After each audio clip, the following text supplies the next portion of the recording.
नमस्कार.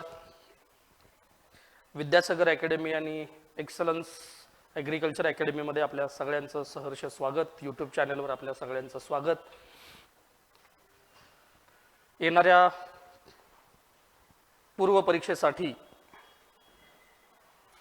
जे महत्त्वाचे विषय आहेत त्या विषयांची एक रिव्हिजन आपली व्हावी या हेतूनं आपण प्रत्येक विषयाचे काही व्हिडिओज आपल्यापर्यंत पोहोचवण्याचा प्रयत्न करत आहोत. आणि या प्रयत्नाचाच एक भाग म्हणजे आज भारतीय राज्यघटना या विषयाच्या संदर्भामध्ये जे काही महत्त्वाचे टॉपिक आहेत, टॉपिकमधले जे काही महत्त्वाचे कंटेंट आहेत, जे यापूर्वी आयोगाच्या वेगवेगळ्या परीक्षांना विचारले गेलेले आहेत, अशा सगळ्याच महत्त्वाच्या गोष्टींबद्दल आपण चर्चा करणार आहोत. सुरुवातीला भारतीय राज्यघटना या विषयामध्ये जी काही महत्त्वाची प्रकरणं आहेत त्या प्रकरणांवर आपण एक धावता आढावा घेऊयात. पहिलं यामधलं प्रकरण येतं ते म्हणजे घटना निर्मिती. घटना निर्मितीची पूर्ण प्रक्रिया या प्रकरणामध्ये आहे आणि परीक्षेसाठी पूर्ण सिलेबसमध्ये जी काही महत्त्वाची प्रकरणं आहेत त्यातलं एक महत्त्वाचं प्रकरण म्हणजे घटना निर्मितीची प्रक्रिया, making of the constitution. Number 2 भारतीय राज्यघटनेची वैशिष्ट्य, त्यानंतर प्रस्तावना, संघराज्य आणि त्याचे क्षेत्र, नागरिकत्व, मूलभूत हक्क मार्गदर्शक तत्व, मूलभूत कर्तव्य, घटना दुरुस्ती, आणीबाणी, केंद्र स्तरावरची शासन व्यवस्था, यामध्ये राष्ट्रपती, उपराष्ट्रपती, पंतप्रधान, केंद्रीय मंत्रिमंडळ, कॅबिनेट कमिट्या, संसद, राज्य स्तरावरती असणारे राज्यपाल, मुख्यमंत्री, राज्य मंत्रिमंडळ, सुप्रीम कोर्ट आणि हायकोर्ट. जम्मू काश्मीर सध्या 2019 नंतर केंद्रशासित प्रदेश म्हणून त्याला मान्यता मिळालेली आहे, परंतु जम्मू काश्मीर हे एक स्वतंत्र प्रकरण, कारण वेगळी राज्यघटना असलेलं राज्य म्हणून आपण जम्मू काश्मीरची ओळख यापूर्वी पाहत होतो. आता सध्या जरी केंद्रशासित प्रदेशाचा दर्जा असला तरीही जम्मू काश्मीर हे चालू घडामोडीच्या अनुषंगाने किंवा मूळ एक वेगळ्या विशेष दर्जा असलेलं राज्य या अनुषंगाने महत्त्वाचं आहे. केंद्रशासित प्रदेश, निवडणूक आयोग, केंद्रीय लोकसेवा आयोग, राज्य लोकसेवा आयोग आणि त्यानंतर इतर सर्व आयोग. मी आयोग कोणकोणते करावेत हे या लेक्चरच्या शेवटी तुम्हाला नक्की सांगेन.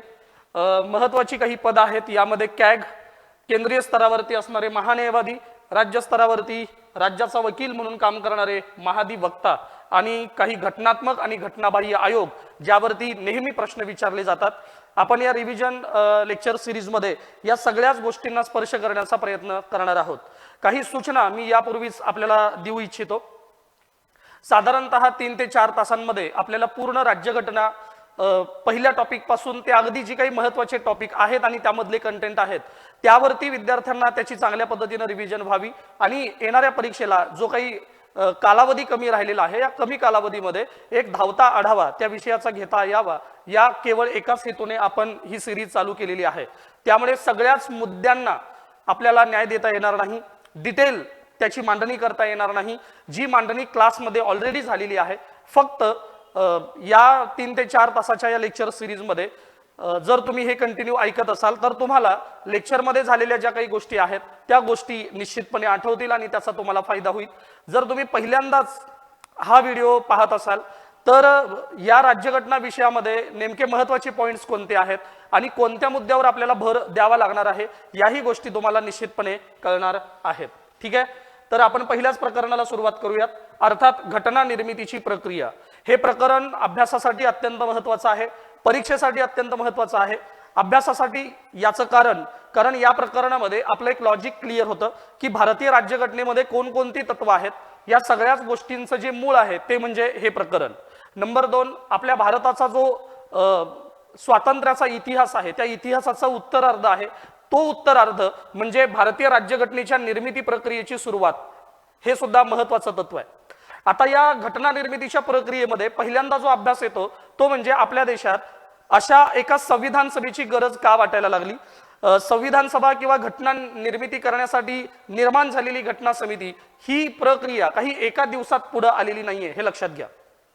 आपल्या भारतामध्ये इंग्रजांचं राज्य आहे ना, हे जसं अनेक कारणांसाठी आपण चुकीचं मानतो, म्हणजे इंग्रजांचं राज्य भारतावरती आल्यानंतर अनेक तोटे भारताला झालेले आहेत, तसे इतिहासकार त्याची काही पॉझिटिव्ह साईड आपल्याला सांगतात, काही फायदे आपल्याला सांगतात. त्यात काही महत्त्वाचे फायदे हे इंग्रज भारतात आल्यामुळे झालेले आहेत आणि यातलं सगळ्यात महत्त्वाचं जर त्यांचं भारतासाठी योगदान काय असेल तर त्यांनी भारतामध्ये कायद्याचं राज्य उभं केलं आणि या कायद्याचं राज्य या संकल्पनेमुळेच आपल्या देशामध्ये सुद्धा असं एक संविधान असावं आणि ते संविधान अशा तत्वांचं बनलेलं असावं की त्यातून लोककल्याण साधला जावा असा विचार पहिल्यांदा 1922 मध्ये महात्मा गांधींनी मांडला आणि त्यानंतर मग 1928 मध्ये मोतीलाल नेहरू जे पंडित जवाहरलाल नेहरूंचे वडील होते त्यांनी नेहरू रिपोर्ट मांडला।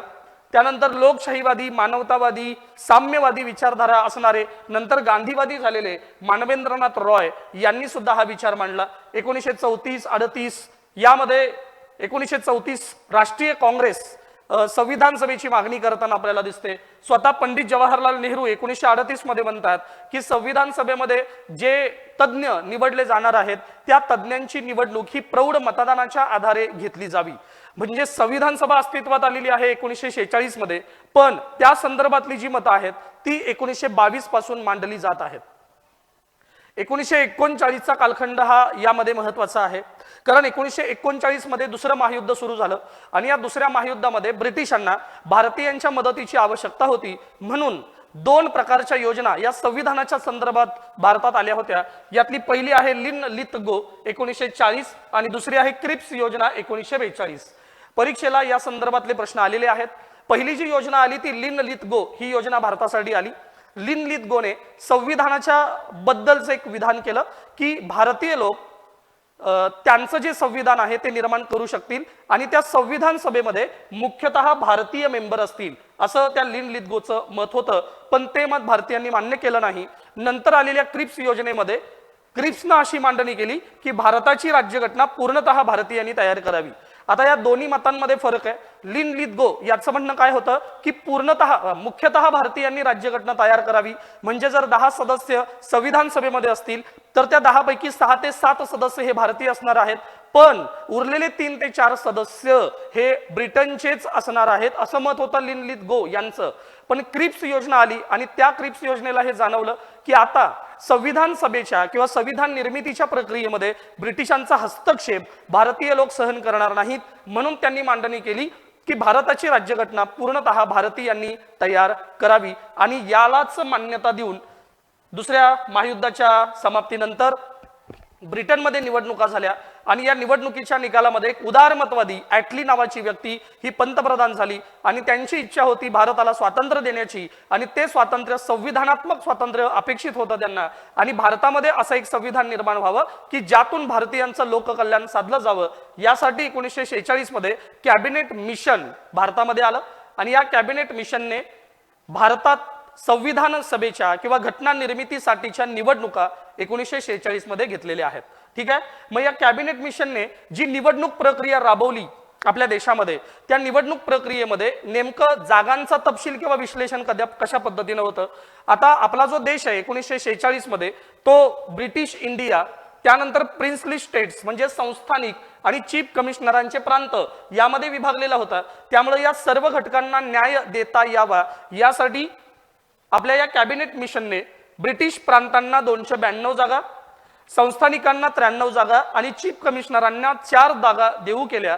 अशा पद्धतीनं क्रिप्स आपल्या कॅबिनेट मिशनच्या तरतुदीनुसार घटना समितीमध्ये एकूण 389 मेंबर असणार होते, हे लक्षात घ्या।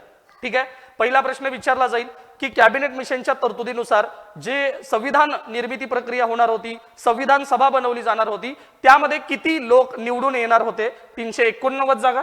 त्या 389 जागांचा तपशील तुम्हाला विचारतील। ब्रिटिश इंडिया 292, संस्थानिक 93 आणि चीफ कमिशनर 4। चीफ कमिशनर अ ब क ड हा शॉर्टकट आपण पाहिला होता वर्गात। A for Ajmer Marwar, B for Baluchistan, C for Coorg, D for Delhi. यापैकी बलुचिस्तान हे चीफ कमिशनर प्रांत पाकिस्तानच्या भूमीत गेलं म्हणजे 1947 नंतर, आणि अजमेर मारवाड, कुर्ग आणि दिल्ली ही 3 चीफ कमिशनर प्रांत भारतीय भूमीमध्ये समाविष्ट झालेले आपल्याला दिसत आहेत। तर 389 जागा या कॅबिनेट मिशनने सुचवलेल्या होत्या। आता आपण बघणार आहोत की नेमका आणखीन काय आहे। लोकसंख्या आणि प्रतिनिधित्वाचा विचार केला तर साधारणतः 10 लाख लोकांमागे एक प्रतिनिधी हा संविधान सभेमध्ये जाणार होता। शीख, मुस्लिम आणि सर्वसाधारण अशा पद्धतीचं एक समान प्रतिनिधित्व कॅबिनेट मिशनने या संविधान सभेसाठी दिलेलं होतं। निवडणुका ज्या झाल्यात प्रत्यक्षात त्या निवडणुका झाल्या 296 जागांसाठी। तर विद्यार्थी मित्र हो, हा मुद्दा अधोरेखित करण्यासारखं आहे, कारण कॅबिनेट मिशनच्या तरतुदीनुसार 389 जागांसाठी निवडणुका होणार होत्या, पण प्रत्यक्षात ज्या निवडणुका झाल्या त्या 296 जागांसाठी. याचं महत्वाचं कारण म्हणजे संस्थानिकांनी या निवडणुकीवर बहिष्कार टाकला होता, कारण संस्थानिक राजेशाही विचाराचे समर्थक होते. त्यांना याची कल्पना होती की आपल्या देशामध्ये संविधानात्मक लोकशाही जर अस्तित्वात आली तर लोक हे सर्व सत्ताधीश होतील, लोकांच्या हातामध्ये कारभार येईल आणि त्यामुळं राजेशाहीमध्ये जो मान राज्यांना होता तो मान राखला जाणार नाही. हाच विचार ठेवून संस्थानिकांनी या निवडणुकीवरती बहिष्कार टाकला. 296 जागांसाठी निवडणुका झाल्या. तुम्हाला प्रश्न विचारला जातो की या कॅबिनेट मिशनने घेतलेल्या संविधानात्मक निवडणुकीचा निकाल नेमका काय आहे, घटना समितीचा रिझल्ट नेमका काय आहे. तर काँग्रेसला 208 जागा मिळाल्या होत्या, मुस्लिम लीग 73 जागा मिळाल्या होत्या, अपक्ष एकूण 8 जागांवर निवडून आले होते आणि इतर 7 पक्ष होते आणि त्यांना प्रत्येकी एक उमेदवार निवडून आणता आला होता. यापैकी शेड्यूल कास्ट फेडरेशन ही एक महत्वाची पार्टी आहे, unionist party, unionist schedule caste, communist, गैर शीख काँग्रेस, कृषक प्रजा पार्टी आणि युनियनिस्ट मुस्लिम. तर या पार्टीजना एक मेंबर निवडून आणता आला. अशा पद्धतीने 296 जागांसाठी झालेल्या निवडणुकीमध्ये काँग्रेस, मुस्लिम लीग, इतर आणि अपक्ष हे निवडून आले होते. या चार्टवर सुद्धा आयोग प्रश्न विचारत असतो, हे लक्षात घ्या. आता निवडणुका झाल्या आणि निवडणुकीनंतर बैठका संविधान सभेच्या झाल्या होत्या. इथं सुरुवातीलाच मुद्दा क्लिअर केलाय की एकूण 11 बैठकांमध्ये संविधान सभेचं काम पार पडलं आणि या 11 बैठका सोडून अतिरिक्त 24 जानेवारी 1950 या दिवशी एक अतिरिक्त बैठक झालेली होती. तर या बैठका चालू झाल्या. त्यातली पहिली बैठक डिसेंबर 1946 मध्ये चालू झाली. त्यातला पहिला दिवस आहे 9 डिसेंबर 1946, म्हणजे डिसेंबर 1946 मध्ये पहिली बैठक आणि शेवटची बैठक झाली नोव्हेंबर 1949, जी तारीख भारतीय राज्यघटनेच्या प्रस्तावनेत आपल्याला दिसते. ठीक आहे. मग डिसेंबर 1946 ते नोव्हेंबर 1949 या दरम्यानच्या काळात संविधानाचं कार्य पूर्ण होत असताना एकूण किती बैठका पार पडल्या असाही प्रश्न आयोग आपल्याला विचारेल, ज्याचं उत्तर आहे 11. पण नोव्हेंबर 1949 नंतर एक अतिरिक्त बैठक झाली की ज्या बैठकीतून आपण राष्ट्रगीत, राष्ट्रगान, राष्ट्रपतींची निवड अशा बऱ्याच गोष्टींवर चर्चा करू शकलो. ती तारीख आहे 24 जानेवारी 1950. ती अतिरिक्त बैठक मांडली जाते. तर आपण सुरुवात करूयात यातल्या पहिल्या बैठकीला, कारण पहिली बैठक ही परीक्षेसाठी अत्यंत महत्वाची आहे, डिसेंबर 1946. आणि या बैठकीतल्या 3 तारखा महत्वाच्या आहेत. तारखेसह प्रश्न विचारले जातात. यातली पहिली तारीख आहे 9 डिसेंबर 1946, दुसरी तारीख आहे 11 डिसेंबर 1946 आणि तिसरी आहे 13 डिसेंबर 1946. अगदी नोट्स मध्ये दिलेले या 3ही दिवसांचे प्रत्येक मुद्दे हे परीक्षाभिमुख आहेत, हे विसरता कामा नये. यातली पहिली तारीख आहे 9 डिसेंबर 1946. जे 296 मेंबर निवडून आले होते त्या 296 पैकी 211 सदस्य हे या पहिल्या बैठकीला हजर होते. आता बैठक सुरू करण्यासाठी अध्यक्षाची गरज असते आणि अध्यक्ष निवडला जाण्याची एक प्रक्रिया असते आणि त्या प्रक्रियेसाठी सुद्धा किमान एक अध्यक्षस्थानी असावा लागतो. म्हणून तात्पुरते अध्यक्ष, टेम्पररी प्रेसिडेंट म्हणून सच्चिदानंद सिन्हा यांची निवड करण्यात आली आणि ही निवड करताना फ्रेंच या देशाची पद्धत वापरली गेली. कारण फ्रेंचमध्ये एखादी निवडणूक झाल्यानंतर पहिल्या बैठकीमध्ये निवडून आलेल्यांपैकी जे ज्येष्ठ आहेत त्यांना अध्यक्षपद दिलं जातं आणि त्यामुळे ज्येष्ठ असलेल्या सच्चिदानंद सिन्हा यांना अध्यक्षपद दिलं गेलं. नंबर 2, तात्पुरते उपाध्यक्ष, तर त्यांचं नाव आहे फ्रँक अँथनी. तर हे तात्पुरते उपाध्यक्ष म्हणून त्यांनी काम पाहिलं. ही जी मीटिंग किंवा बैठक झालेली होती ती बैठक सेंट्रल हॉल दिल्ली या ठिकाणी पार पडली. एकूण 211 सदस्य हजर होते. एकूण संविधान सभेमध्ये 15 महिला होत्या. त्या 15 महिलांपैकी 9 महिला या पहिल्या मीटिंगसाठी हजर होत्या. आणि सर्वात महत्वाचा मुद्दा की जो बहिष्काराच्या संदर्भात आहे, निवडणुकीवर बहिष्कार कोणी टाकला तर संस्थानिकांनी टाकला आणि पहिल्या बैठकीवर बहिष्कार कोणी टाकला तर या प्रश्नाचं उत्तर आहे मुस्लिम लीगने पहिल्या बैठकीवर बहिष्कार टाकला. म्हणजे 9 डिसेंबर 1946 ला सुरू झालेल्या पहिल्या संविधानाच्या बैठकीला मुस्लिम लीग यांनी बहिष्कार टाकला होता. आणि याचं सगळ्यात महत्वाचं कारण काय असेल तर निवडणुकीचा निकाल. या निकालामध्ये काँग्रेसचे 208 सदस्य निवडून आले होते आणि त्यामुळे मुस्लिम लीगची स्वतःची अशी धारणा होती की भारताचं जे संविधान लिहिलं जाईल ते संविधान काँग्रेस स्वतःच्या विचाराने लिहिल, काँग्रेसची भूमिका ही अत्यंत महत्त्वाची मानली जाईल। त्यांच्या दृष्टिकोनातली तत्वच या संविधानामध्ये समाविष्ट केली जातील आणि मुस्लिम लीगचा विचार, त्यांची भूमिका, त्यांचा दृष्टिकोन, त्यांना अपेक्षित असलेलं संविधान हे निर्माण केलं जाणार नाही। केवळ याच विचारामुळे मुस्लिम लीगने या पहिल्या बैठकीवर बहिष्कार टाकलेला आपल्याला दिसतो। आता दुसरी तारीख आहे ती 11 डिसेंबर, कारण 9 डिसेंबर या पहिल्या दिवशी तात्पुरते अध्यक्ष उपाध्यक्ष नेमले गेले, पण 11 डिसेंबर नंतर आपल्याला कायमस्वरूपी अध्यक्षाची आवश्यकता होती। म्हणून 11 डिसेंबर 1946 या दिवशी कायमस्वरूपीचे अध्यक्ष डॉक्टर राजेंद्र प्रसाद यांची नेमणूक कायमस्वरूपी अध्यक्ष म्हणून केली गेली आणि त्यानंतर कायमस्वरूपीचे उपाध्यक्ष म्हणून एच.सी. मुखर्जी यांची नेमणूक झाली। आणि याच दिवशी कायदेविषयक सल्लागार पूर्ण घटना समितीला कायदेविषयक सल्ला देण्यासाठी B.N. राव यांची कायदेविषयक सल्लागार म्हणून नेमणूक करण्यात आली होती। यानंतरचा पुढचा 13 डिसेंबरचा जो काही ज्या काही गोष्टी आहेत त्या सुद्धा परीक्षेसाठी महत्त्वाच्या आहेत, कारण 13 डिसेंबर 1946 या दिवशी आपल्या हंगामी मंत्रिमंडळाचे पंतप्रधान, देशाचे पहिले पंतप्रधान पंडित जवाहरलाल नेहरू यांनी एक उद्देश मांडला होता, एक उद्देशांचा ठराव मांडला होता। आता हा उद्देशांचा ठराव मांडताना त्यांनी अमेरिकेच्या स्वातंत्र्य चळवळीचा अभ्यास केला। अमेरिकेमध्ये स्वातंत्र्य मिळण्यासाठी जो जाहीरनामा मांडला होता त्या जाहीरनाम्याचा आधार घेऊन आपण आपल्या देशाचं उद्दिष्ट ठरवलं होतं आणि या उद्दिष्टांमध्ये मग न्याय होतं, स्वातंत्र्य होतं, समता होतं, बंधुता होतं, घटनेचं स्वरूप कसं असावं, उद्दिष्ट काय असावं, या सगळ्या गोष्टींची मांडणी ही पंडित नेहरूंनी एका उद्दिष्टांच्या ठरावामध्ये केली होती आणि ती तारीख आहे 13 डिसेंबर 1946 आणि नंतर हाच उद्दिष्टांचा ठराव आपण आपल्या भारतीय राज्यघटनेची प्रस्तावना म्हणून स्वीकारलेला आपल्याला दिसतं आणि ती तारीख आहे 22 जानेवारी 1947। पहिल्या प्रकरणामध्ये तारखा अत्यंत महत्त्वाच्या आहेत, लक्षात घ्या आणि त्या सालासहित व्यवस्थित लक्षात ठेवल्या पाहिजेत। काही वेळेला पर्यायांमध्ये 22 जानेवारी 1948 दिलं जाईल, त्यामुळे तुम्ही अतिशय जपून तारखा बघायच्या आहेत आणि मगच पर्याय निवडायचा आहे। ठीक आहे, आता या 3 तारखांनंतर आपण संविधान निर्मिती प्रक्रियेमध्ये पुढे जाणार आहोत।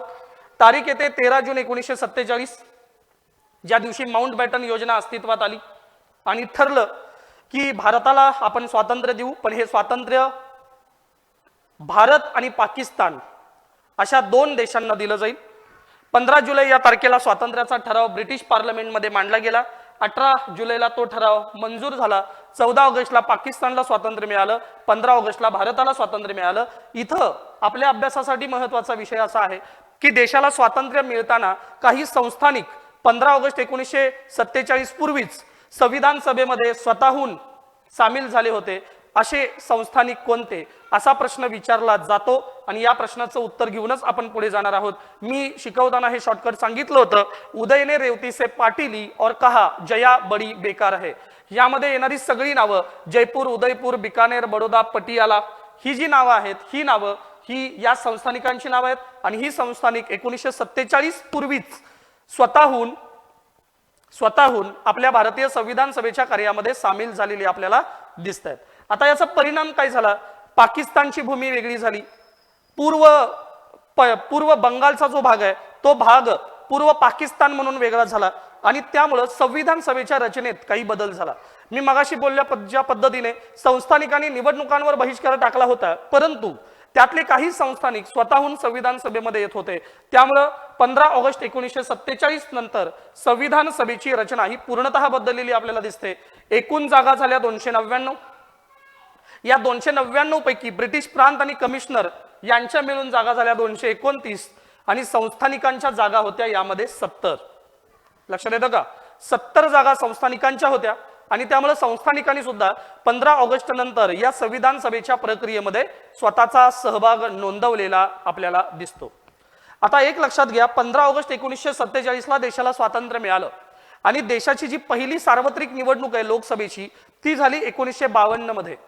म्हणजे साधारणतः 5 वर्ष आपल्या देशामध्ये लोकसभा या सभागृहाच्या निवडणुका झालेल्या नाहीत। मग अशा वेळेला आपला देश त्या देशाचा राज्यकारभार करायचे, त्याच वेळेला संविधानाची निर्मिती करायची, अनेक कमिट्या नेमायच्या, अनेक ड्राफ्ट तयार करायचे, त्यावर चर्चा करायची, त्यातल्या अनेक प्रश्नांना उत्तर द्यायची आहेत आणि एक सकस आणि भारतातल्या सर्व जाती जमाती संप्रदाय विचार प्रवाह या सगळ्यांना न्याय देणारे एक संविधान बनवायचं आहे। त्यामुळे संविधान निर्माण करणं असं पहिलं काम आणि देशाचा राज्यकारभार करणं असं दुसरं काम, अशा दुहेरी कामांमध्ये संविधान सभेनं स्वतःला झोकून दिलं. म्हणजे निवडून आलेले स्वातंत्र्यानंतरचे हे 299 सदस्य हे एका वेळेला देशाचा राज्यकारभार चालवत, म्हणजे तात्पुरती संसद म्हणून काम करत, आणि त्याच वेळेला ते राज्यघटना निर्माण करण्यासाठी संविधान सभा म्हणूनही काम करत. आता इथं परीक्षेसाठी महत्वाचा प्रश्न काय आहे, तर 299 सदस्य जेव्हा संविधान निर्माण करण्याचं काम करायचे त्यावेळेला अध्यक्ष असायचे डॉक्टर राजेंद्र प्रसाद. परंतु जेव्हा पूर्ण संविधान सभा देशाची तात्पुरती संसद म्हणून काम करत असे त्यावेळेला अध्यक्ष असायचे ग.वा. माळवणकर. त्यामुळे हे नाव परीक्षेसाठी अत्यंत महत्वाचं आहे, हे लक्षात घ्या. कायदा करत असतानाचे अध्यक्ष हे ग.वा. माळवणकर असायचे. आता घटना समितीने काही विशिष्ट कामं केलेली आहेत, हे सुद्धा प्रश्न परीक्षेला विचारले जातात. राष्ट्रकुलचं सदस्यत्व कधी स्वीकारलं? मे 1949. राष्ट्रकुल म्हणजे काय हे आपल्याला माहिती हवं. तर ब्रिटिश लोक जिथं जिथं त्यांच्या वसाहती होत्या त्या वसाहतींनी मिळून एकत्रित एक संघटना निर्माण केली. त्या संघटनेला किंवा त्या संघटनला राष्ट्रकुल म्हणून ओळखलं जातं, आणि त्या राष्ट्रकुलचं सदस्यत्व आपण मे 1949 स्वीकारलेलं आहे. त्यानंतर राष्ट्रध्वज 22 जुलै 1947 तो कोणी निर्माण केला यावरही प्रश्न विचारला गेलाय, विद्यार्थ्यांनी तो व्यवस्थित करायचा आहे. राष्ट्रगीत राष्ट्रगान यामधला फरक, ते कोणी लिहिलं, पहिल्यांदा कधी गायलं गेलं वगैरे असे प्रश्न अपेक्षित आहेत. घटनेची स्वीकृती कधी केली गेली, आपल्या प्रस्तावनेमध्येच उल्लेख आहे 26 नोव्हेंबर 1949. त्यामुळे या दिवशी संविधान स्वीकारलं गेलं. संविधान सभेची बैठक ही नोव्हेंबर 1949 11वी बैठक झाली. अतिरिक्त जी बैठक घेण्यात आली होती ती अतिरिक्त बैठक 24 जानेवारी 1950 यावेळेला घेण्यात आली होती, आणि याबद्दल मी मगाशीच तुम्हाला बोललो होतो. घटनेचा जो अंमल आहे तो अंमल 26 जानेवारी 1950 या दिवसापासून चालू झाला, आणि यालाही एक इतिहास आहे, लक्षात घ्या. 26 जानेवारी हा जो दिवस आहे, हा दिवस 1930 मध्ये आपण पहिला स्वातंत्र्य दिन म्हणून साजरा केला होता. म्हणून तोच वारसा पुढे जपता यावा यासाठी 26 जानेवारी या तारखेला 1950 मध्ये आपण संविधान अंमलात आणलं. राष्ट्रपतींची निवड 24 जानेवारी 1950 हा सुद्धा प्रश्न परीक्षेला विचारण्यात आलेला आहे. नोट्समध्ये एकूण 11 बैठकांचा तपशील दिलेला आहे. ठीक आहे. डिसेंबर 1946 ते नोव्हेंबर 1949 या दरम्यान 11 बैठका कशा पद्धतीने पार पडल्या या सुद्धा दिलेल्या आहेत.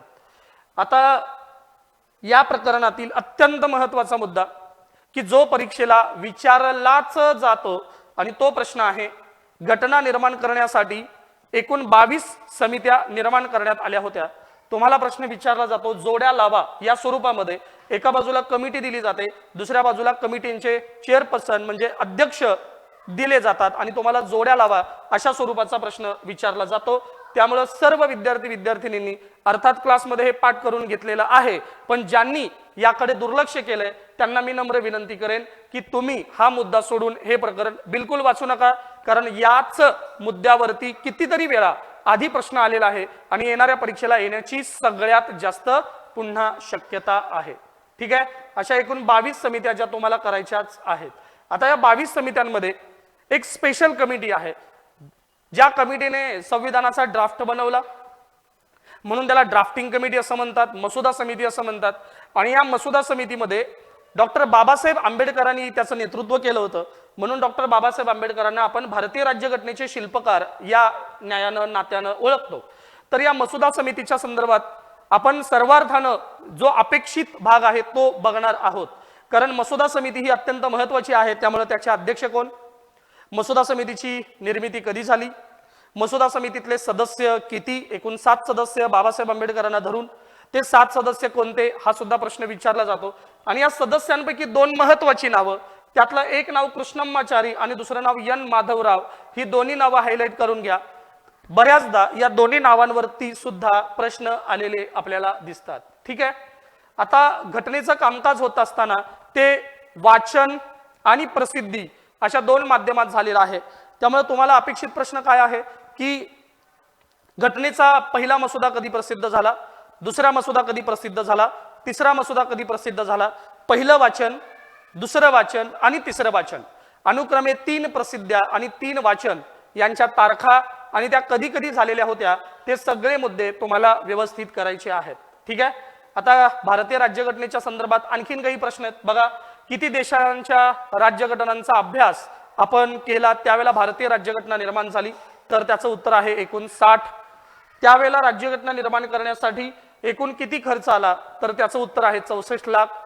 घटना तयार करण्यासाठी लागलेला कालावधी 2 वर्ष 11 महिने 17 दिवस. त्यामुळे या सगळ्या मुद्द्यांना आपल्याला न्याय द्यायचा आहे. जेवढे महत्त्वाचे मुद्दे आहेत तेवढे महत्त्वाचे मुद्दे मी चर्चेला घेतलेले आहेत. ठीक आहे. यानंतर या घटना समितीवरती टीका सुद्धा झालेली आहे. पहिली टीका झाली की हे प्रातिनिधिक मंडळ नव्हतं, दुसरी टीका झाली सार्वभौम संस्था नव्हती, तिसरी टीका झाली भरपूर वेळ यासाठी खर्च केला गेला. त्यानंतरची टीका केली की यावरती काँग्रेसचं वर्चस्व आहे. त्यानंतर टीका केली गेली की यावर जातीय दृष्ट्या सुद्धा अनेकांचं वर्चस्व आहे. तर या टीका परीक्षेला विचारल्या गेलेत. त्यामुळे ही टीका नेमकी कोणी केली आणि त्या टीकेचं स्वरूप नेमकं काय आहे याचा सुद्धा विद्यार्थ्यांनी अभ्यास करायचा आहे. ठीक आहे. तर आपल्या या पहिल्या प्रकरणामध्ये जेवढा काही अपेक्षित भाग आहे परीक्षेपुरता तेवढा आपण कव्हर केलेला आहे. खूप डिटेल किंवा तपशिलानं आपल्याला बोलणं शक्य नाही, पण मी जे जे मुद्दे अधोरेखित केलेत त्या मुद्द्यांना तुम्हाला स्पर्श करून परीक्षेला सामोरं जायचं आहे. ठीक आहे. आता पुढच्या मुद्द्याकडे येऊयात. भारतीय राज्यघटनेची वैशिष्ट्ये. आपली जी राज्यघटना आहे त्या राज्यघटनेची वैशिष्ट्ये नेमकी कोणत्या स्वरूपाची आहेत, यातलं पहिलं वैशिष्ट्य आहे ते म्हणजे लिखित राज्यघटना. भारतीय राज्यघटना जगातील सर्वात मोठी लिखित राज्यघटना आहे. ही राज्यघटना लिहिण्यासाठी एक कमिटी निर्माण केली आणि त्याद्वारे संविधान निर्माण करण्यात आलं. मूळ घटनेत एक प्रस्तावना आहे, 395 कलम आहेत, 22 भाग आहेत आणि 8 परिशिष्ट आहेत. म्हणजे एक प्रस्तावना, 395 कलमे, 22 भाग आणि 8 परिशिष्ट. सध्याचा जर संविधानाचा विस्तार आपण पाहिला, एक प्रस्तावना आहे पण प्रस्तावनेत घटना दुरुस्ती होऊन बदल झालाय. भाग एकूण 25 आहेत आणि परिशिष्ट एकूण 12 आहेत आणि कलम यांच्यामध्ये सुद्धा घटना दुरुस्तीने वाढ झालेली आहे. तुम्हाला जास्तीत जास्त काय विचारतात, प्रस्तावना, भाग आणि परिशिष्ट या सगळ्या गोष्टी आपल्याला व्यवस्थित करायच्या आहेत. ठीक आहे. तुलना म्हणून एकदा परीक्षेला विचारलं होतं की अमेरिका, कॅनडा, ऑस्ट्रेलिया आणि चीन या देशांमध्ये जी राज्यघटना आहे त्या राज्यघटनेत किती कलम आहेत. अमेरिकेत 7 आहेत, कॅनडात 147 आहेत, ऑस्ट्रेलिया 128 आहे आणि चीन 138 कलम आहे. आपली राज्यघटना ही जगातील सगळ्यात मोठी असण्याचं कारण आपल्या राज्यघटनेमध्ये एकूण 395 कलम अस्तित्वात आहेत. ठीक आहे. आता दुसरं महत्वाचं वैशिष्ट्य तो म्हणजे भारतीय राज्यघटना निर्माण करण्यासाठी आपण काही सोर्सेस वापरलेले आहेत. ठीक आहे. घटनेवरती टीका करणारे बरेच जण असं म्हणतात की आपल्या घटनाकारांनी ठिगळ लावून घटना निर्माण केलेली आहे. म्हणजे वेगवेगळ्या देशांकडून आपण काही गोष्टी घेतल्या, एकत्र करून एक ठिगळ लावल्याप्रमाणे राज्यघटना निर्माण झालेली आहे. पण काही अभ्यासकांचं एक सकारात्मक मत आहे की त्यावेळेला तत्कालीन परिस्थितीमध्ये जगामध्ये त्या मानव समूहाला जे जे अनुभव आले त्या अनुभवातून जो काही सकारात्मक प्रतिसाद त्या संस्कृतीनं दिला, त्या सकारात्मक प्रतिसादातून जी मूल्य निर्मिती झाली त्या मूल्यांचं रूपांतर तत्वांमध्ये झालं. अशा सगळ्याच मूल्यांचा, तत्वांचा स्वीकार आपण भारतीय राज्यघटनेत केलेला आहे. हे काही चुकीचं नाही. म्हणजे आपली राज्यघटना ही काही काल्पनिक लिहिलेली नाही. म्हणजे ऍक्च्युली ते मूल्य वेगवेगळ्या संस्कृत्यांमध्ये, अनेक संस्कृत्यांमध्ये त्यावेळेला अस्तित्वात होते. त्याचे काही चांगले सकारात्मक पडसाद त्या संस्कृत्यांवर उमटलेले होते. म्हणून जगामध्ये वेगवेगळ्या देशांमधल्या संविधानांमध्ये जी जी चांगली मूल्य आहेत त्या सगळ्या मूल्यांचं एकत्रीकरण करून आपण भारतीय संविधानामध्ये त्यांना विशिष्ट पद्धतीनं स्थान दिलेलं आपल्याला दिसतं. या परीक्षेसाठी सुद्धा हा मुद्दा अत्यंत महत्वाचा आहे, हे लक्षात घ्या. यामध्ये 1935 चा कायदा, या कायद्याकडून आपण कोणती तत्व स्वीकारली?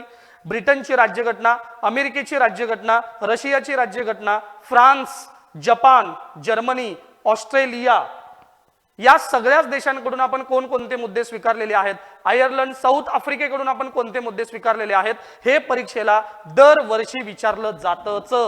त्यामुळं विद्यार्थ्यांनी हा सगळा भाग तोंड पाठच करायचंय. इथं कुठलंही लॉजिक वगैरे लावत बसायचं नाही. 1935 चा कायदा, ब्रिटिश राज्यघटना, अमेरिकन राज्यघटना, कॅनडाची राज्यघटना, Ireland, Australia, Russia, France, south Africa, Japan, Germany यांकडून आपण कोणकोणती मूल्य स्वीकारलेली आहेत ती मूल्य नोट्समध्ये आहेत. किंवा तुम्ही कोणतंही पुस्तक वाचत असाल तर त्या पुस्तकामध्ये या प्रकरणात ती तुम्हाला नक्कीच सापडतील. विद्यार्थ्यांनी या मुद्द्याकडे अजिबात दुर्लक्ष करायचं नाही, कारण दरवर्षी यावरती प्रश्न येतो. जोड्या लावा यासाठी तर येईल किंवा मग डायरेक्ट वन लाइनर क्वेश्चन येईल की मूलभूत कर्तव्य आपण कोणत्या देशाकडून स्वीकारली, मूलभूत हक्क कोणत्या देशाकडून स्वीकारले, मार्गदर्शक तत्व कोणत्या देशाकडून स्वीकारली, तर तुम्हाला याचं वन लाइनर प्रश्नाचं सुद्धा उत्तर देता आलं पाहिजे. आता तिसऱ्या मुद्द्याकडे येऊयात. संविधानाचं तिसरं उद्दिष्ट आहे आणि ते आहे संघ राज्य व्यवस्था.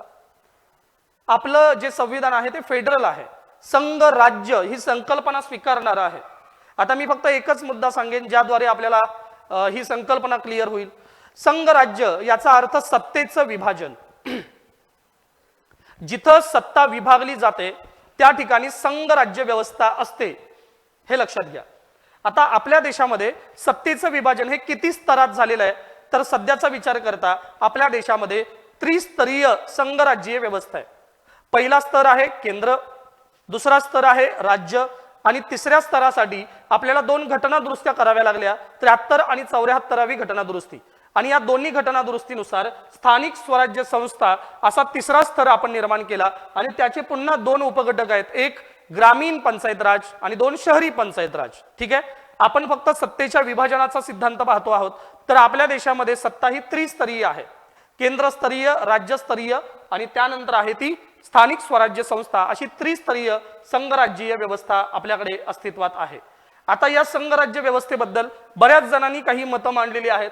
यामध्ये केसी वेअर आहे, मॉरिस जोन्स आहेत, ग्रॅनविल ऑस्टिन आहेत, इव्होर जेनिंग्स आहेत. तर यांची जी मतं आहेत ती सुद्धा परीक्षेला विचारली जातात. इथं स्क्रीनवरती आहेत. विद्यार्थ्यांनी व्हिडिओ पॉज करायचा आहे आणि त्यानंतर हे व्यवस्थित वाचून घ्यायचं आहे.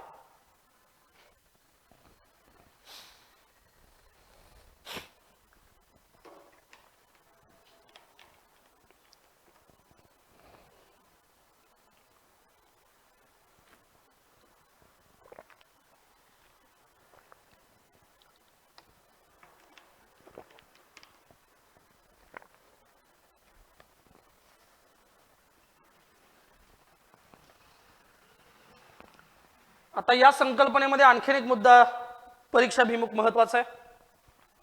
संघ राज्य वैशिष्ट्य असणारी तत्व आणि गैर संघ राज्य किंवा एकात्मक वैशिष्ट्य असणारी तत्व नेमकी कोणकोणती आहेत.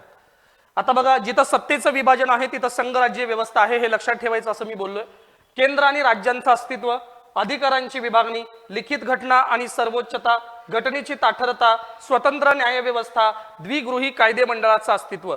म्हणजे जिथं जिथं सत्ता विभागली गेलेली आहे तिथं तिथं संघ राज्य वैशिष्ट्य आहे आणि जिथं सत्ता विभागलेली नाही तिथं एकात्मिक किंवा गैर संघ राज्य व्यवस्था आहे. उदाहरणार्थ, प्रभावी अधिकार संपन्न केंद्र, एकच घटना, एकेरी नागरिकत्व, घटनेची लवचिकता, एकात्मक न्यायव्यवस्था, केंद्राद्वारे राज्यपालाची तरतूद, अखिल भारतीय सेवा आणि आणीबाणी विषयक तरतूद. ठीक आहे, तर या सगळ्याच मुद्द्यांना आपण समजावून घ्यायचं आहे. संघ राज्य म्हणजे सत्तेचं विभाजन आणि गैर संघ राज्य म्हणजे जिथं एकात्मक व्यवस्था आहे, जिथं सत्तेचं केंद्रीकरण झालेलं आहे अशी व्यवस्था म्हणजे गैर संघ राज्यीय व्यवस्था. ठीक आहे, इथं अखिल भारतीय सेवा सुद्धा मी दिलेल्या आहेत. 3 सेवांना आपण अखिल भारतीय सेवा म्हणून ओळखतो. बाकी भारतीय राज्यघटनेमध्ये मग मूलभूत हक्क, मार्गदर्शक तत्वे, मूलभूत कर्तव्य, आणीबाणी, नागरिकत्व वगैरे हा भाग आहेच आहे. नोट्स मध्ये तुम्ही हे सुद्धा वाचाल की सध्या कोणकोणते घटक राज्य आहेत, त्यांची राजधानी नेमकी काय आहे, कोणत्या भाषा त्या त्या राज्यांमध्ये बोलल्या जातात, हे सुद्धा नोट्स मध्ये आपण या प्रकरणाच्या अनुषंगाने दिलेलं आहे. त्यानंतर पुढचा मुद्दा आहे जो आपल्याला माहितीच पाहिजे आणि तो आहे अनुसूची किंवा परिशिष्टे. आपल्या भारतीय राज्यघटनेमध्ये सुरुवातीला 8 परिशिष्ट होती आणि सध्या आहेत 12. यावरती 100% प्रश्न विचारलाच जातो. बघा, आता पहिला आहे संघ राज्य, दुसरा आहे वित्तलब्धी भत्ते पगार, इथून ते 12 पर्यंत. ओके, आपल्याला वेळेची मर्यादा आहे. यात महत्वाचं जर काय असेल तर ते 9, 10, 11, 12 हे आहे, लक्षात घ्या. आणि इथं तुम्हाला अपेक्षित काय आहे की कोणत्या घटना दुरुस्तीने या परिशिष्टांचा आपण स्वीकार केलेला आहे. नगर पंचायतींचे अधिकार आपण स्वीकारले 74व्या घटना दुरुस्तीने, पंचायतीचे अधिकार 73वी घटना दुरुस्ती, पक्षांतर बंदी, 52वी घटना दुरुस्ती आणि जमीन विषयक कायदे यासाठी भरपूर घटना दुरुस्त्या झालेल्या आहेत. त्यामुळे केवळ एका घटना दुरुस्तीचा उल्लेख करता येणार नाही. पण हे 3 जे मुद्दे आहेत, पक्षांतर बंदी, त्यानंतर पंचायतीचे अधिकार, त्यानंतर नगर पंचायतीचे अधिकार, या 3 परिशिष्टांना तुम्ही घटना दुरुस्ती सहित लक्षात ठेवणं गरजेचं आहे. ठीक आहे, प्रत्येकाला हे 12च्या 12 पाठच पाहिजेत. तुम्हाला आठवत असेल लेक्चरमध्ये आपण 12 परिशिष्ट आणि त्यानंतर पूर्ण 25 भाग त्यांच्या कलमांसहित पाठ करून घेतलेले होते. यामुळे होतं काय, आपल्याला लक्षात येतं की त्या भागामध्ये नेमका कोणता विषय आहे. म्हणजे उदाहरणार्थ आपल्याला गेल्या वर्षी एक प्रश्न विचारण्यात आला होता की वित्त आयोग हे कोणत्या कलमांतर्गत येतं, कलम 280, बरोबर आहे. तर मी काही विद्यार्थ्यांना वित्त आयोगाचं प्रकरण हे आयोगामध्ये येतं, पण या प्रकरणामध्ये त्याचं उत्तर कसं शोधायचं असतं हे सुद्धा मी वर्गात त्यावेळेला सांगितलं होतं. म्हणजे एक आराखडा आपल्याला कळतो. घटना दुरुस्ती कलम 368 आहे, आणीबाणी कलम 352 ते कलम 360 आहे. या सगळ्या गोष्टींमुळे मूलभूत हक्क कलम 12 ते कलम 35, मार्गदर्शक तत्व कलम 36 ते कलम 51, नागरिकत्व कलम 5 ते कलम 11, संघराज्य कलम 1 ते कलम 4, या सगळ्या भाग आणि कलम जर आपल्याला तंतोतंत पाठ असेल तर एखादा प्रश्न जो की आपल्या नजरेतनं सुटलाय पण लॉजिकनं आपल्याला सोडवता येतो, तिथं निश्चितपणे ही इन्फॉर्मेशन आपल्याला मदतीला येते. त्यामुळे विद्यार्थ्यांनी 12 अनुसूची आणि एकूण 25 भाग हे पाठ करणं अपेक्षित आहे. बघा, सुरुवातीला 22 भाग होते, त्यानंतर 25 झाले आणि एक रद्द सुद्धा झालेला आहे. तो रद्द झालेला भाग आहे भाग 7 आणि तो रद्द झालेला भाग होता संस्थानिकांसाठीचा. म्हणजे भाग 5 केंद्र सरकार, 6 राज्य, 8 केंद्रशासित प्रदेश आणि या दोघांच्या मध्ये संस्थानिकांसाठी सुद्धा भारतीय राज्यघटनेनं तरतुदी केल्या होत्या. पण संस्थानिक विलीन झाले, त्यांनी स्वतःचं राजपद सोडलं आणि लोकशाहीला त्यांनी समर्थन दिलं. त्यामुळे भाग जो 7 आहे तो 7 रद्द करण्यात आलेला आहे. त्यामुळे सध्या एकूण किती भाग अस्तित्वात आहेत, 25 भाग अस्तित्वात आहेत. विद्यार्थ्यांना या सगळ्या भागांची व्यवस्थित माहिती असायलाच हवी. कळतंय, अत्यंत सखोलपणे तुम्हाला या दोन्ही गोष्टी करायच्या आहेत, हे लक्षात घ्या. आता पुढच्या मुद्द्यावरती येऊयात. घटना समितीवरती निवडून आलेल्या महिला, एकूण 15 महिला घटना समितीवर निवडून आल्या होत्या. त्यामुळे पहिला ही संख्या तरी लक्षात तुम्ही ठेवली पाहिजे, 15 महिला. ओके, आता यानंतर काही महत्वाच्या महिला आहेत की ज्यांचा प्रश्न आयोगाने यापूर्वी विचारलाय. यामध्ये सरोजिनी नायडू पहिल्या महिला राज्यपाल, दुर्गाबाई देशमुख समाज कल्याण मंडळाच्या अध्यक्षा, विजयालक्ष्मी पंडित युनोच्या आमसभेच्या अध्यक्षा, सुचेता कृपलानी देशातील पहिल्या महिला मुख्यमंत्री आणि राजकुमारी अमृता कौर या आपल्या देशाच्या पहिल्या कॅबिनेट आरोग्य मंत्री होत्या. आपण पुढे मंत्रिमंडळ पण बघणार आहोत, त्या ठिकाणी ते क्लिअर होईल. तर या महत्वाच्या महिला आहेत ज्या वेगवेगळ्या कार्यक्षेत्रामध्ये आघाडीवरती होत्या. पहिली राज्यपाल, पहिली मुख्यमंत्री, युनोच्या आमसभेच्या अध्यक्षा, या सगळ्या मुद्द्यांना आयोगाने कुठे ना कुठे प्रश्न विचारलेले आपल्याला दिसत आहेत. बाकी 15च्या 15 नावं ही महत्वाची आहेत, हे सुद्धा लक्षात घ्या. यानंतर एक मुद्दा येतो की प्रांतनिहाय किती सदस्य घटना समितीत होते, यावर सुद्धा प्रश्न आहे. संयुक्त प्रांताचे एकूण 55 आहेत, मद्रास प्रांत 49, बिहार 36, मुंबई 21, पश्चिम बंगाल 19, मध्य प्रांत आणि वऱ्हाड 17, पूर्व पंजाब 12, ओडिशा 9, आसाम 8, इथपर्यंतची राज्य आहेत. आणि त्यानंतर 3 आहेत ते चीफ कमिशनरांचे प्रांत आहेत. एक आहे अजमेर मारवाड, त्यानंतर आहे कुर्ग, त्यानंतर आहे दिल्ली. प्रत्येकी एक प्रतिनिधी हा या चीफ कमिशनर प्रांतांकडून नेमला गेलेला आपल्याला दिसतोय. ठीक आहे, त्यामुळं यावरती सुद्धा जोड्या लावा या अनुषंगाने प्रश्न आहेत. एका बाजूला तुम्हाला राज्य किंवा चीफ कमिशनरांचे प्रांत दिले जातात आणि दुसऱ्या बाजूला सदस्य संख्या दिली जाते, किंवा असंही विचारलं जाईल सर्वात जास्त सदस्य हे कोणत्या प्रांतातले आहेत, तर कोणता प्रांत आहे, संयुक्त प्रांत. अशा पद्धतीने चढता क्रम उतरता क्रम सुद्धा आयोगाने तुम्हाला विचारणं अपेक्षित आहे. त्यानंतर 2 प्रकारचं मंत्रिमंडळ तेव्हा अस्तित्वात होतं. 1946चं मंत्रिमंडळ आणि 1947चं मंत्रिमंडळ. कॅबिनेट मिशनच्या अंतर्गत असलेलं हे मंत्रिमंडळ. एका बाजूला खाती दिलेली आहेत, दुसऱ्या बाजूला मंत्र्यांची नावं दिलेली आहेत. 1947चं पण मंत्रिमंडळ इथं आहे स्क्रीनवर, तुम्ही पाहू शकता. खास करून जर प्रश्न मंत्रिमंडळावरती आलाच तर तो येईल 1947च्या मंत्रिमंडळावरती. त्यामुळे विद्यार्थ्यांनी हे मंत्रिमंडळ व्यवस्थित करायचं आहे. तुम्ही पॉज करून एकदा हे वाचून जरी घेतलं तरी सुद्धा बरं होईल, कारण हे मुद्दे अत्यंत महत्त्वाचे आहेत. इथं तुम्हाला दिसेल डॉक्टर बाबासाहेब आंबेडकर हे सुद्धा या मंत्रिमंडळातले महत्त्वाचे मंत्री आहेत. राजकुमारी अमृता कौर या आरोग्य खात्याच्या कॅबिनेट मंत्री आहेत. श्यामाप्रसाद मुखर्जी उद्योग मंत्री आहेत. पंडित जवाहरलाल नेहरू हे काँग्रेस विचारसरणीचे, श्यामाप्रसाद मुखर्जी विरोधी विचारसरणीचे, पण तरी सुद्धा तत्कालीन जे काही काँग्रेसचे नेते होते त्यांनी आपल्या भारतामधल्या सर्व विचारसरणीला आपल्या मंत्रिमंडळामध्ये स्थान देण्याचा प्रयत्न केला होता, जेणेकरून भारताला एक चांगल्या पद्धतीची शासन व्यवस्था मिळावी, हा त्याचा एक सकारात्मक हेतू आपल्याला म्हणता येईल. तर विद्यार्थ्यांनी 47 जे मंत्रिमंडळ आहे ते मंत्रिमंडळ अगदी व्यवस्थित करणं अपेक्षित आहे. तर आपण या टॉपिकमध्ये जी महत्त्वाची वैशिष्ट्ये आहेत आपल्या संविधानाची ती पाहण्याचा प्रयत्न केलेला आहे. ठीक आहे, यानंतर आपण येऊयात पुढच्या प्रकरणाकडे. पुढचं प्रकरण आहे भारतीय राज्यघटनेची प्रस्तावना. प्रस्तावनेबद्दल उल्लेख आपण यापूर्वी पाहिलेलाच आहे. प्रस्तावना 13 डिसेंबर 1946च्या बैठकीत पंडित जवाहरलाल नेहरूंनी जो उद्दिष्टांचा ठराव मांडलेला होता तो उद्दिष्टांचा ठरावच नंतर भारतीय राज्यघटनेची प्रस्तावना म्हणून स्वीकारण्यात आलेलं होतं. तर घटनेच्या स्वीकृती वेळेला 284 सदस्यांनी सह्या केलेल्या आपल्याला दिसतात. हा सुद्धा प्रश्न महत्त्वाचा आहे. प्रस्तावनेमध्ये प्रस्तावनेची भाषा ही अमेरिकेकडून स्वीकारण्यात आली. सगळ्यात प्रथम प्रस्तावना ही अमेरिकेच्या राज्यघटनेत अस्तित्वात आली. आपण पंडित नेहरूंनी जो उद्दिष्टांचा ठराव मांडलेला होता त्यालाच नंतर प्रस्तावना म्हणून आपण त्याचा स्वीकार केला आणि ती तारीख आहे 22 जानेवारी 1947. प्रस्तावनेच्या प्राधिकाराचा जो स्रोत आहे तो स्रोत आहे भारतीय जनता. म्हणजे भारतीय जनता हीच भारतीय राज्यघटना निर्माण करण्यामागचा महत्त्वाचा स्रोत मानला जातो. आता या प्रस्तावनेचं स्वरूप नेमकं कसं आहे तर ते स्वरूप आहे सार्वभौम, ते स्वरूप आहे समाजवादी, ते स्वरूप आहे धर्मनिरपेक्ष, ते स्वरूप आहे लोकशाही आणि ते स्वरूप आहे गणराज्य. म्हणजे आपलं संविधान हे सार्वभौम आहे. सार्वभौम म्हणजे ते स्वतंत्र आहे, कोणाच्याही आधिपत्याखाली नाही. आपलं संविधान हे समाजवादी विचार घेऊन पुढे जाणार आहे. आपलं संविधान हे धर्मनिरपेक्ष आहे, म्हणजे आपल्या इथल्या शासन व्यवस्थेला कोणताही धर्म नाही, तो कोणत्याही धर्माचा तिरस्कार करणार नाही, अशा पद्धतीचे एक धर्मनिरपेक्ष विचारसरणी असलेलं संविधान आहे.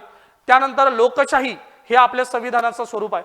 म्हणजे इथं लोक हे अंतिम आहेत आणि ही जी लोकशाही आहे ही लोकशाही आपण अप्रत्यक्ष लोकशाही स्वीकारलेली आहे.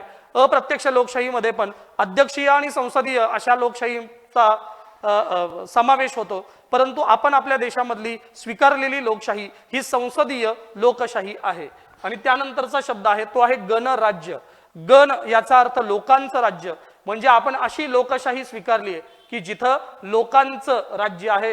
तुम्हाला विचारलं जाईल भारतीय राज्यघटनेच्या प्रस्तावनेमध्ये भारतीय संविधानाचं जे स्वरूप सांगितलेलं आहे ते स्वरूप नेमकं काय आहे, त्या स्वरूपाचा क्रम कसा आहे, तर तो क्रम सुद्धा इथं अपेक्षित आहे. सार्वभौम, समाजवादी, धर्मनिरपेक्ष, लोकशाही आणि गणराज्य. त्यानंतरचा पुढचा प्रश्न येईल की प्रस्तावनेमध्ये उद्दिष्ट सांगितली आहेत संविधानाची, ती उद्दिष्ट नेमकी कोणती आहेत. पहिलं उद्दिष्ट आहे न्याय, सामाजिक, आर्थिक, राजकीय न्याय, विचार, अभिव्यक्ती, विश्वास, श्रद्धा व उपासना यांचं स्वातंत्र्य. म्हणजे न्याय, स्वातंत्र्य, समानता आणि बंधुता ही जी उद्दिष्ट आहेत ती उद्दिष्ट आपल्याला कोणत्या क्रमाने मिळवायची आहेत हे सुद्धा या प्रश्नांमध्ये अंतर्भूत आहे. त्यामुळे तुम्हाला प्रस्तावनाच पूर्ण पाठ असणं गरजेचं आहे. ते जर पाठ असेल निश्चितपणे या प्रकरणातला एकही प्रश्न आपला चुकणार नाही. यानंतरचा पुढचा मुद्दा येतो की प्रस्तावनेमध्ये नमूद असलेली तारीख नेमकी कोणती आहे, तर ती तारीख आहे 26 नोव्हेंबर 1949. आता प्रस्तावनेत बदल करता येतो का, तर याचं उत्तर येतो. प्रस्तावनेत बदल करता येतं. आता तो बदल करायचा असेल तर तो बदल कसा केला जाईल, तर तो बदल घटना दुरुस्ती करून करण्यात येतो. प्रस्तावना आणि त्या प्रस्तावनेत जर बदल करायचा असेल तर त्यासाठी घटना दुरुस्ती करावी लागेल आणि ती घटना दुरुस्ती आपण यापूर्वी केली, 42वी घटना दुरुस्ती.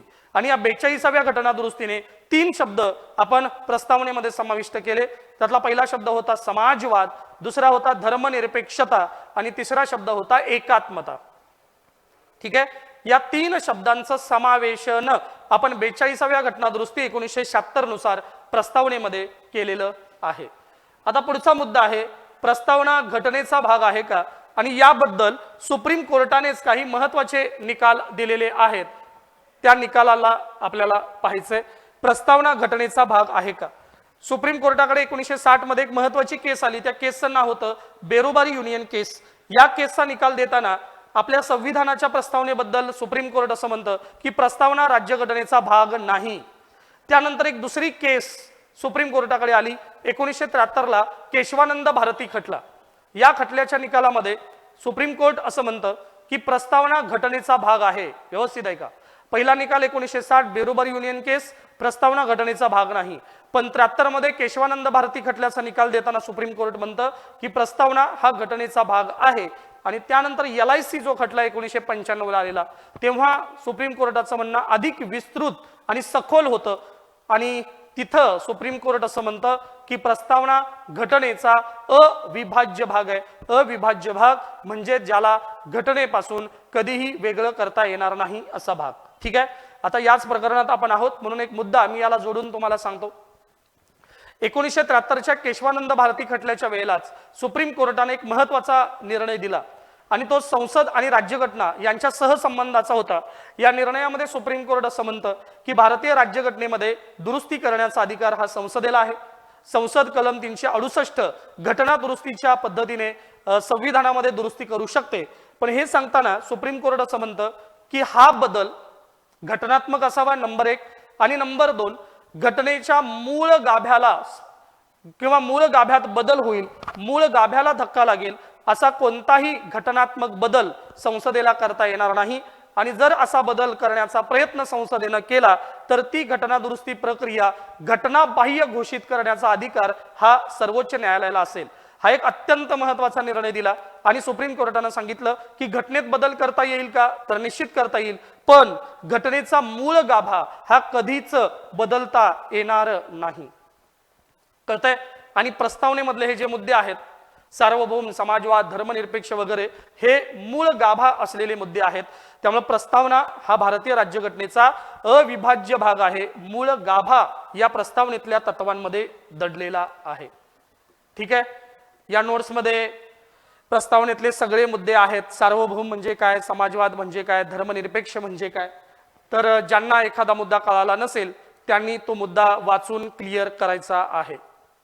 ठीक आहे, जेवढे मुद्दे आहेत तेवढे मुद्दे क्लिअर करण्याचा प्रयत्न आपण केलेला आहे। आता या प्रस्तावना या प्रकरणामध्ये आणखीन एक प्रश्न महत्त्वाचा आहे, तो म्हणजे या प्रस्तावनेबद्दलची मते, कुणी कुणी काय काय मतं मांडलेली आहेत, हा मुद्दा इथं महत्त्वाचा आहे। पालखीवाला यांचं मत आहे, KM मुन्शी यांचं मत आहे, पंडित ठाकूरदास भार्गव यांचं मत आहे, M Hidayatullah, Rajendra Prasad, sir Ernest Barker, MV पायली, JB कृपलानी, बेरोबारी युनियन केसमध्ये सुप्रीम कोर्टानं मांडलेलं मत, सरन्यायाधीश सिकरी यांनी मांडलेलं मत, ही सगळी मतं परीक्षेला कधी ना कधी प्रस्तावनेच्या संदर्भात विचारलेली आहेत। ठीक आहे, तर प्रस्तावना या प्रकरणामधले जेवढे महत्त्वाचे मुद्दे आहेत त्या सर्व मुद्द्यांवर आपण इथपर्यंत चर्चा केलेली आहे। ठीक आहे, जे जे मुद्दे चर्चिलेले आहेत तेवढेच मुद्दे आपण करायचे आहेत, कारण तेच परीक्षेसाठी महत्त्वाचे आहेत। यानंतर आपण पुढच्या प्रकरणाकडे वळूयात।